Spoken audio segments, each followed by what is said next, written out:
नमस्कार साथियों, स्वागत है आप सभी का स्टडी ट्रिक में। इस वीडियो में हम उन प्रश्नों को देखेंगे जो एग्ज़ाम में आएंगे। तो चलिए शुरू करते हैं। दिल्ली सल्तनत की जो समय सीमा है वह है 1206 से लेकर 1526। तो 1206 से लेकर 1526 तक दिल्ली पर कुल 5 वंशों ने शासन किया। कितने वर्षों तक? 320 वर्षों तक।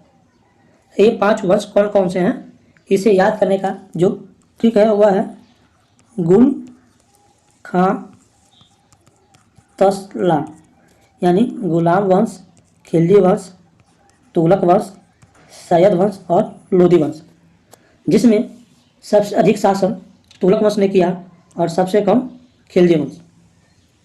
यदि बात की जाए शासकों की तो बहलोल लोधी सर्वाधिक समय तक शासन किया। चलिए अब पार्टिकुलर यानी हर एक वंश के शासकों के बारे में जानते हैं। तो गुलाम वंश का संस्थापक कुतुबुद्दीन ऐबक के बारे में हम जानते हैं। तो गुलाम वंश का समय सीमा क्या है? 1206 से लेकर 1290। गुलाम वंश में 3 वंश के 9 शासकों ने शासन किया था। तो अब कुतुबुद्दीन ऐबक, तो तुर्की भाषा में जो ऐबक का अर्थ था होता हुआ क्या है? चंद्रमा का स्वामी। तराइन के 3 युद्ध हुए। प्रथम युद्ध में गौरी की पराजय होती है और पृथ्वीराज चौहान की जीत होती है, लेकिन तराइन का द्वितीय युद्ध 1992 में होता है, जिसमें पृथ्वीराज चौहान, जिसे राय पिथौरा भी कहते हैं, वह हार जाते हैं। तो इस युद्ध के दौरान 1192 से लेकर 1206 ईस्वी तक कुतुबुद्दीन ऐबक गौरी का प्रतिनिधि होता है। तो आपसे एग्जाम में क्वेश्चन पूछ करेगा तराइन का द्वितीय युद्ध कब हुआ? तो 1192 ईस्वी में। कुतुबुद्दीन ऐबक लाहौर में सत्ता ग्रहण किया और लाहौर को ही राजधानी बनाया। भारत में तुर्की राज्य का संस्थापक किसे माना जाता है? तो कुतुबुद्दीन ऐबक का। यही दिल्ली का प्रथम तुर्क शासक होता है। ध्यान रहे, इसने सुल्तान की उपाधि ग्रहण नहीं की थी। इसे लाख बख्श कहा जाता है, पीर बख्श कहा जाता है और कुरान खां भी कहा जाता है। मिनहाज सिराज ने इसे हाथी दीदी कहा है। आगे देखते हैं। दिल्ली में इसने कुतुब मीनार की नींव रखी। किसके नाम पर? ख्वाजा कुतुबुद्दीन बख्तियार काकी के नाम पर। जिसका निर्माण कार्य पूरा किसने किया? इल्तुतमिश ने किया। अजमेर के निकट अढ़ाई दिन का झोपड़ा नामक मस्जिद बनाई, जिस पर संस्कृत के नाटक हरी केली के अंश अंकित है। तो आपसे एग्जाम में क्वेश्चन पुट करेगा कुतुब मीनार का निर्माण कार्य किसने पूरा किया? तो इल्तुतमिश ने पूरा किया। ओके। अढ़ाई दिन का झोपड़ा नामक मस्जिद किसने बनाई? तो ऐबक ने बनाई। कहाँ? अजमेर के निकट। आप आगे देखते हैं। बख्तियार खिलजी ने बिहार और बंगाल पर आक्रमण किया और नालंदा विश्वविद्यालय को नष्ट करके जला दिया। अब बख्तियार खिलजी की हत्या अली मर्दान कर देता है। ऐबक की मृत्यु 1210 ईस्वी में होती है। कहाँ? लाहौर में। कब होती है? चौगान या पोलो खेलते समय वह घोड़े से गिर जाता है और उसकी मृत्यु हो जाती है। तो एग्जाम में क्वेश्चन पुट करेगा कि किस शासक की मृत्यु घोड़े के गिर जाने से हुई? तो वह है कुतुबुद्दीन ऐबक। अब हम बात करते हैं अगले शासक इल्तुतमिश की। इल्तुतमिश से पहले ऐबक का पुत्र आराम शाह शासक बनता है, लेकिन वह अल्प समय का शासक होता है। इसके बाद जो प्रमुख शासक आता है वह है इल्तुतमिश, जिसकी समय सीमा क्या है? 1211 से 1236। इसे दिल्ली सल्तनत का वास्तविक संस्थापक कहते हैं और जब ऐबक की मृत्यु होती है उस समय यह बदायूं का गवर्नर होता है। सबसे पहले दिल्ली को राजधानी किसने बनाया? तो इल्तुतमिश ने। इल्तुतमिश को सुल्तान ए सईद, गुलामों का गुलाम और मकबरों का पितामह कहा जाता है। 1216 ईस्वी में तराइन के तृतीय युद्ध में ताजुद्दीन यल्दौज को बंदी बनाता है और बदायूं के दुर्ग में उसका वध करवा देता है। इल्तुतमिश तुर्कान ए चहलगानी या दल चालीसा की स्थापना करी, जिसका सर्वप्रथम उल्लेख इस्लामी एक इतिहासकार हैं, उनकी पुस्तक फुतूह सलातिन में मिलता है। तो आपसे एग्जाम में क्वेश्चन पुट करेगा तुर्कान ए चहलगानी या दल चालीसा का निर्माण किसने किया? तो इल्तुतमिश ने। इसका उल्लेख कहाँ मिलता है? तो फुतूह सलातिन में। किसकी पुस्तक है? इस्लामी की। इल्तुतमिश ने 1221 ईस्वी में दिल्ली सल्तनत को मंगोल आक्रमण से बचाता है। तो किसका आक्रमण था? चंगेज खां का, जो ख्वारिज्म के शाह जलालुद्दीन मकबरनी का पीछा करते हुए सिंध नदी तक पहुंचा था। तो 1221 ईस्वी में दिल्ली सल्तनत को मंगोल आक्रमण से बचाया था। कौन? तो इल्तुतमिश। अब हम आगे देखते हैं। 1229 ईस्वी में बगदाद के अब्बासी खलीफा बिल्लाह मंसूर से वैधानिक स्वीकृति प्राप्त हुई और उसे हिंदुस्तान के सुल्तान एवं नासिर आमिर उल मोमिनीन की उपाधि मिली। इसलिए दिल्ली सल्तनत का जो प्रथम वैधानिक और संप्रभुता संपन्न सुल्तान कौन कहलाता है? तो वह है इल्तुतमिश। इल्तुतमिश के सबसे बड़े पुत्र नासरुद्दीन महमूद की मृत्यु 1229 में मंगोलों से लड़ते हुए हो जाती है। तो अपने पुत्र की स्मृति में मदरसा ए नासरी का दिल्ली में निर्माण करता है और इसने ही इक्ता व्यवस्था को विकसित किया। इल्तुतमिश पहला तुर्क शासक होता है जो शुद्ध अरबी के सिक्के चलाता है और सिक्कों पर टकसाल का नाम लिखवाने की परंपरा शुरू करता है। ये भी क्वेश्चन एग्जाम में पूछता है कि सिल्वर का टका और तांबे का जितल नामक सिक्का किसने शुरू किया? तो इल्तुतमिश। तो जो सिल्वर का टका था उसका वजन कितना था? 175 ग्राम। 29 अप्रैल 1236 को इल्तुतमिश की मृत्यु हो जाती है। तो इल्तुतमिश प्रथम सुल्तान होता है जिसने दोआब की आर्थिक क्षमता को समझा था। यह अतार्किन का दरवाजे का निर्माण करता है, मदरसा ए मोची का निर्माण करता है। किसकी याद में किया है? मोहम्मद कौरी। आगे देखते हैं। आरिजे ममालिक किसे बनाता है? इमादुल मुल्क को, जिसे रावत ए अर्ज भी कहते हैं। इसका वजीर कौन होता है? निजामुल मुहम्मद जुनैदी। फखरे मुदब्बिर जिन्होंने आदाब उल हर्ब नामक पुस्तक लिखी, यह वाली मुस्लिम बुक है। आगे हम देखते हैं कि आर.पी. त्रिपाठी इल्तुतमिश को real founder of Muslim state in India कहते हैं, यानी भारत में मुस्लिम राज्य के वास्तविक संस्थापक। यह बात किसने कही? आर.पी. त्रिपाठी ने। किसके बारे में? इल्तुतमिश के बारे में। इसने क्या किया? सुल्तान के पदों को वंशानुगत किया। अब इसके बाद अगला जो शासक बनता हुआ रुकनुद्दीन, जिसे जनता ने हटाकर रजिया को अगला शासक बनाता है। तो रजिया के मामले में पहली बार दिल्ली की जनता ने उस अधिकार के प्रश्न पर स्वयं निर्णय लिया। चलिए हम आगे देखते हैं रजिया के बारे में।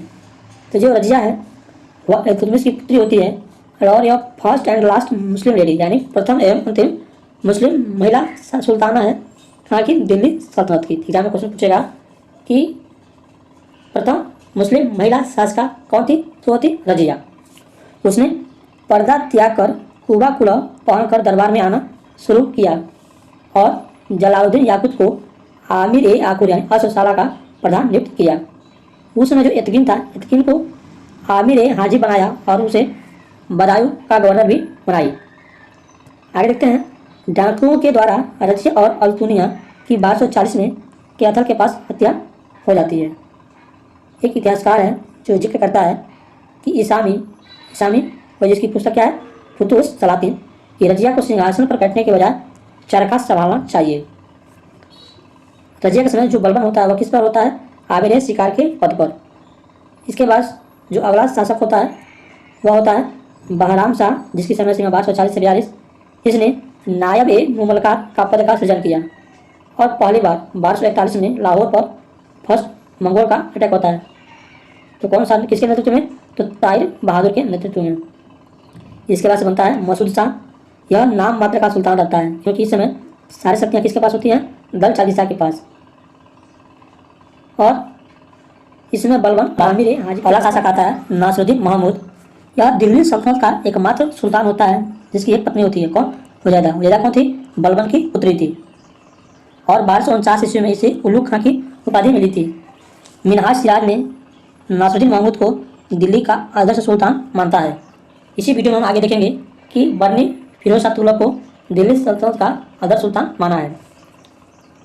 इसामी कहता है कि कुरान की प्रतिलिपि बेचकर उससे जो आय होती थी उससे अपना खर्चा चलाता था। कौन? नासरुद्दीन महमूद। इसके बाद से जो अगला शासक बनता है जहाँ से क्वेश्चन पूछे ही जाएंगे वह है बलबन, गयासुद्दीन बलबन। तो शासक बनने के बाद गयासुद्दीन की उपाधि धारण की और बर्नी में बलबन को जनता का पिता, नायक और खुफिया कातिल कहा है। पालम बावली अभिलेख में इसे विष्णु का अवतार बताया गया है।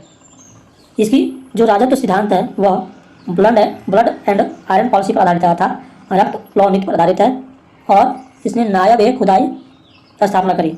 नायब ए खुदाई का संबंध की शासक है तो बलबन से। इसने इस्लामी प्रथाओं की शुरुआत करी। सिजदा, पैपोस, नौरोज फेस्टिवल किसने बनाया तो बलबन ने। आगे देखते हैं।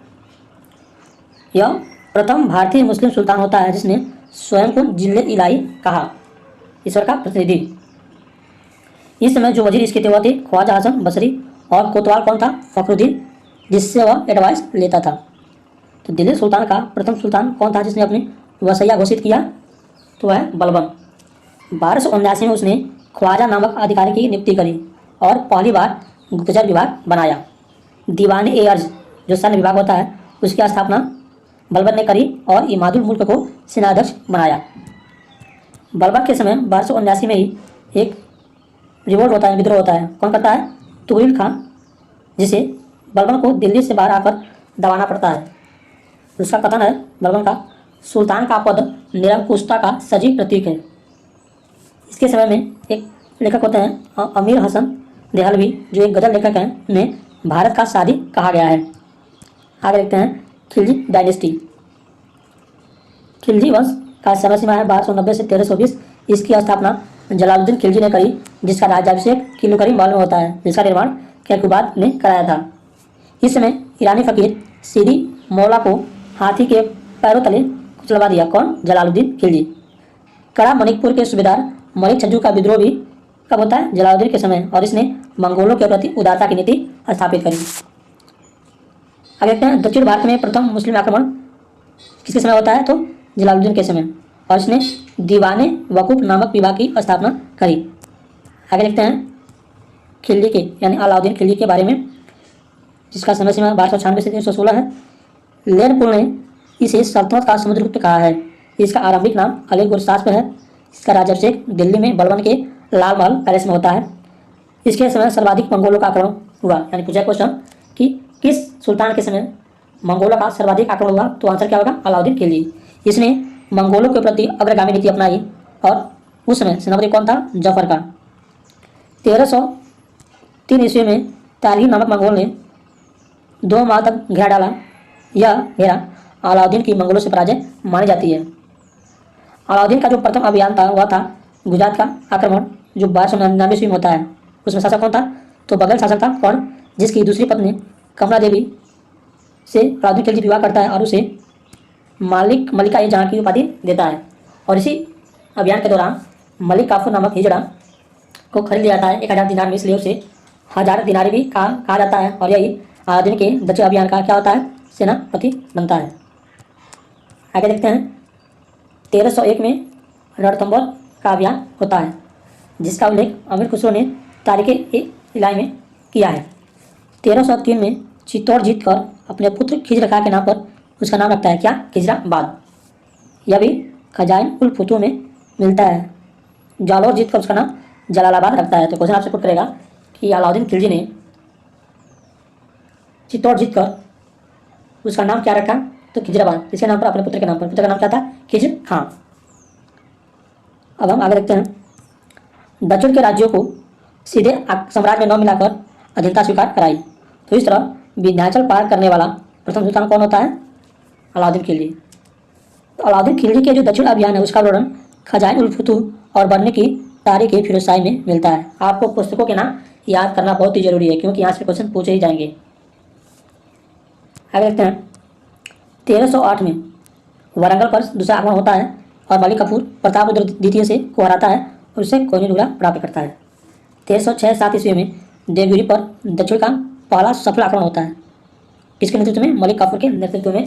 उस समय राजा रामचंद्र देव एरिजपुर की आय भेजने का वचन देता है और अलाउद्दीन खिलजी ने उसे राय रायन की उपाधि दी थी। 1310 में होयसल पर अटैक होता है और बीर बल्लाल थर्ड अधीनता स्वीकार करता है।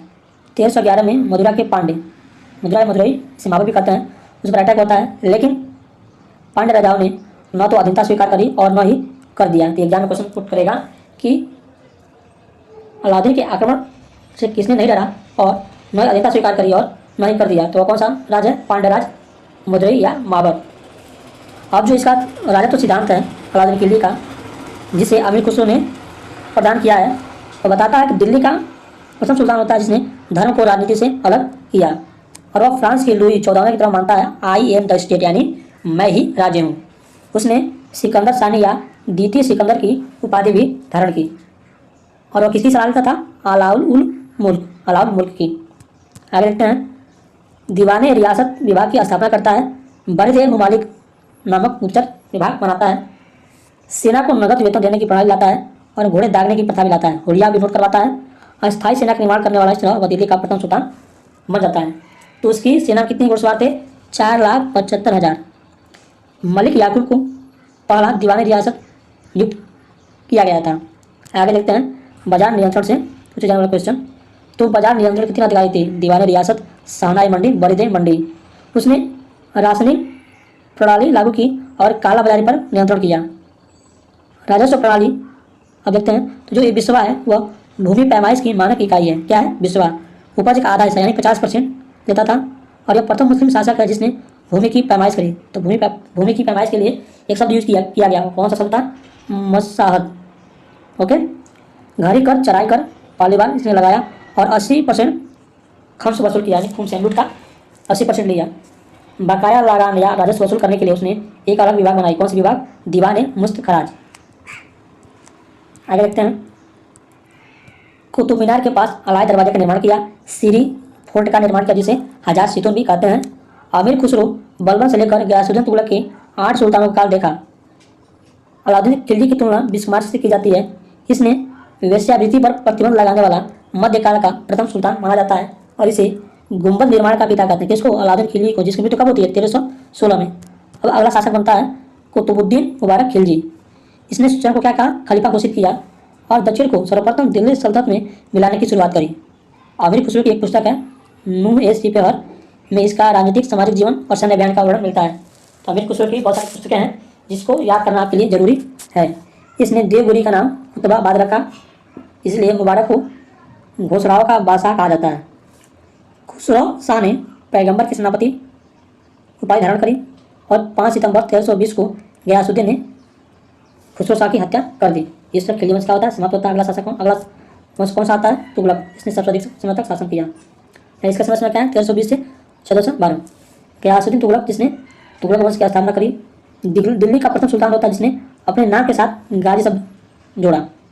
प्रथम सुल्तान होता है जिसने कृषकों के प्रति सहयोग और उदारता का दृष्टिकोण अपनाया, इसलिए नहर निर्माण करने वाला प्रथम सुल्तान भी बनता है। एग्जाम में क्वेश्चन पुट करेगा कि नहर निर्माण करने वाला प्रथम सुल्तान कौन होता है? तो वह होता है आपका गयासुद्दीन तुगलक। इसके बाद कौन आता है? फिरोज शाह तुगलक। उसके बाद से शाहजहां।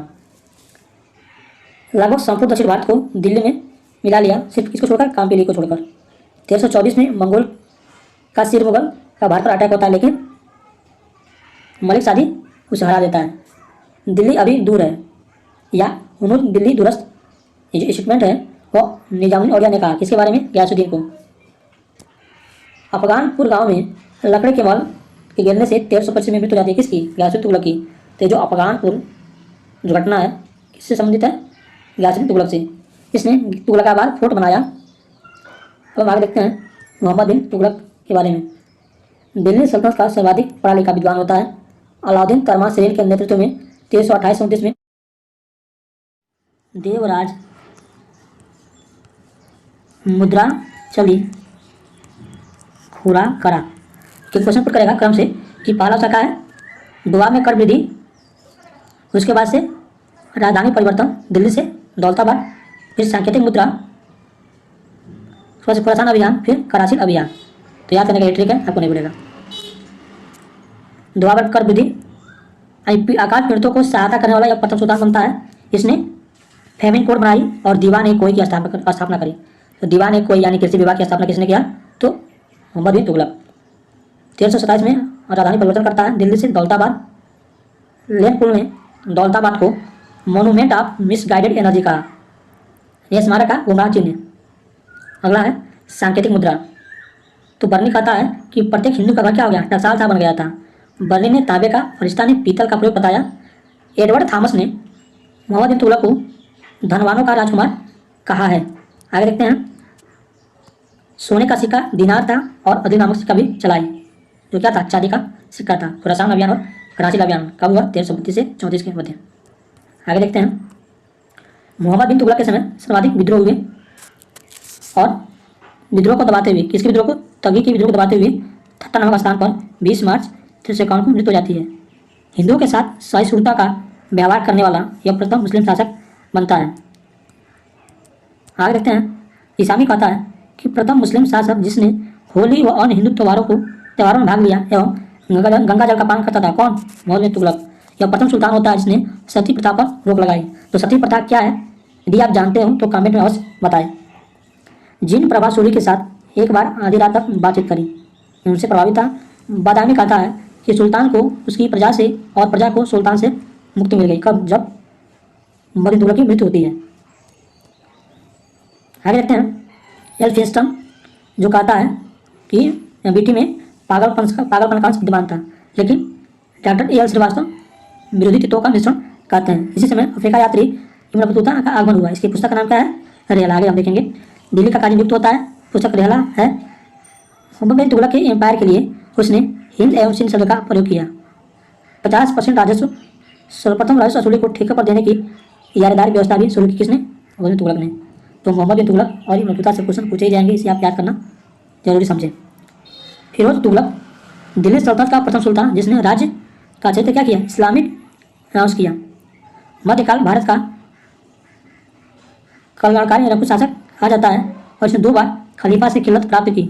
अपने खुतबे में कुतुबुद्दीन ऐबक को छोड़कर शेष सभी सुल्तानों का नाम अंकित किया है। ऐसा किस लिए है, क्योंकि वह उस समय तकनीकी सल्तनत अकबर कहा है, बर्ने ने दिल्ली का आदर्श सुल्तान कहा है। क्योंकि मैंने इसके पहले जस्ट बताया था कि जो मिन्हाज सिराज है वह किसे बताता है, आदर्श सुल्तान नासिरुद्दीन महमूद को, लेकिन बर्ने किसे बताता है, फिरोज शाह तुगलक को। फिरोज तुगलक 24 करोड़ को हटाकर केवल 4 कर ही लेता है। उसने सिंचाई कर लगाया, हाबे सर्व, सैनिक पद व जागीर क्या करी, वंशानुगत कर दी।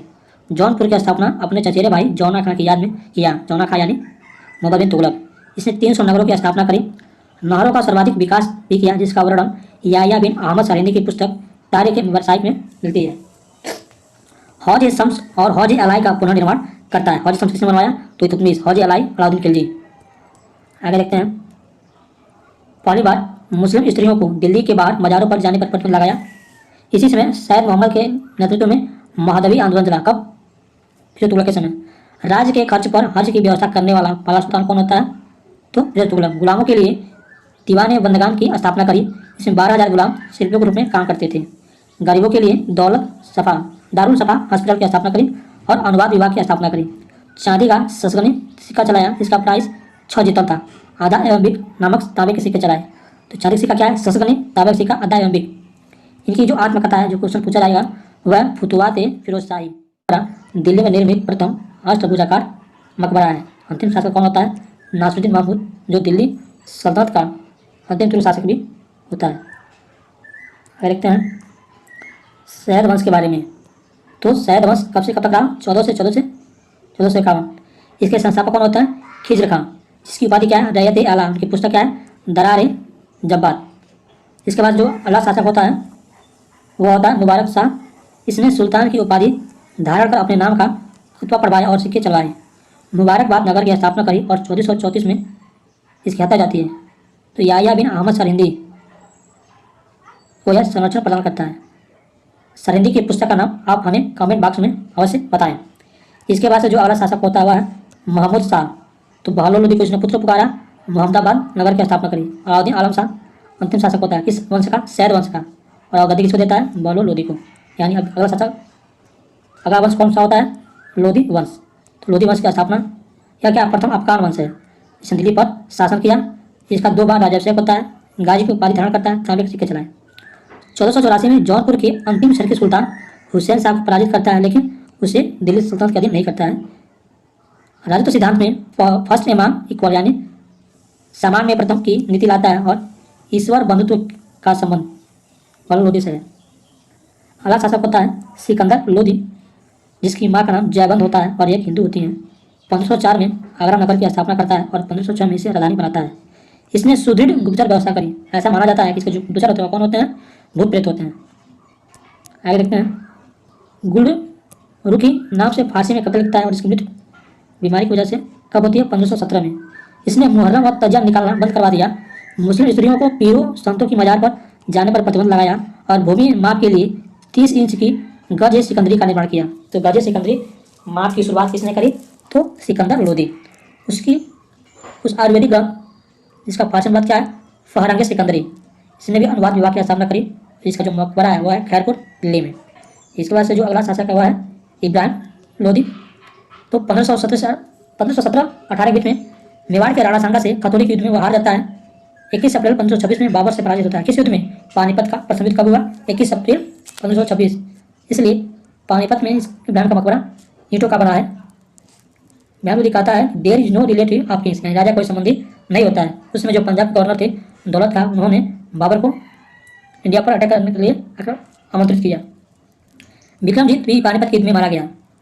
यहाँ क्वेश्चन पूछेगा कि कौन सा शासक है जो युद्धाचल में मारा गया? तो वह इब्राहिम लोदी। पर्सी ब्राउन सैयद और लोदी काल को मकबरों का युग कहता है। सिकंदर लोदी के मकबरे में सर्वप्रथम दोहरे गुंबद का प्रयोग मिला है जो क्या अष्टकोणीय है।